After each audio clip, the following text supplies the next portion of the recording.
عثمانی قومی ترانے اور قومی پرچم کا انتخاب کرنے والے عبد المجید اول کی شخصیت، عثمانی حکمران محمد ثالث کے شاہی جلاد گونگے بہرے کیوں تھے؟ تاریخ اسلامی کے نوجوان شہنشاہ۔ سلطنت عثمانیہ 1299 سے 1924 تک قائم رہی۔ اسے اس لحاظ سے خاص اہمیت حاصل ہے کہ اس کے اختتام سے مسلمانوں میں خلافت کا نظام جو جیسا تیسا بھی تھا ختم ہو گیا۔ سلطنت عثمانیہ اپنے عروج کے زمانے میں 3 براعظموں پر پھیلی ہوئی تھی۔ کل 37 بادشاہوں نے اس پر حکومت کی، جن میں سے کئی نوجوان تھے۔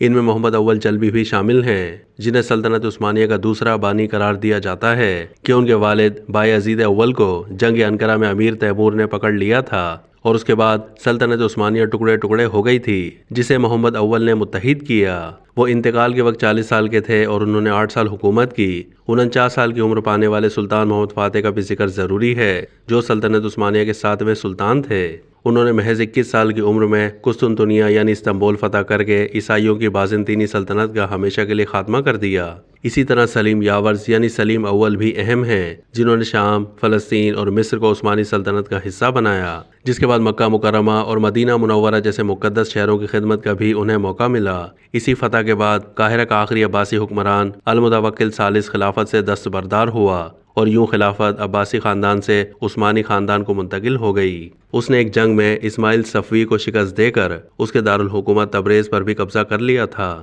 مگر بعد ازاں قبضہ چھوڑ دیا گیا تھا۔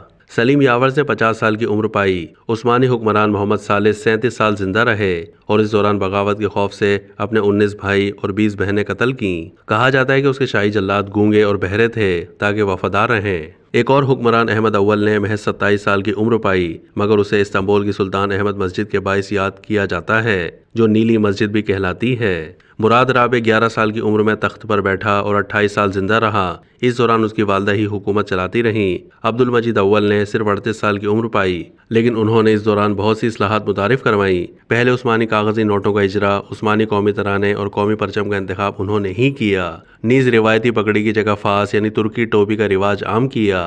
اب تک کے لیے اتنا ہی۔ مزید معلومات کے لیے ڈیلی جنگ کے YouTube چینل کو سبسکرائب کیجیے۔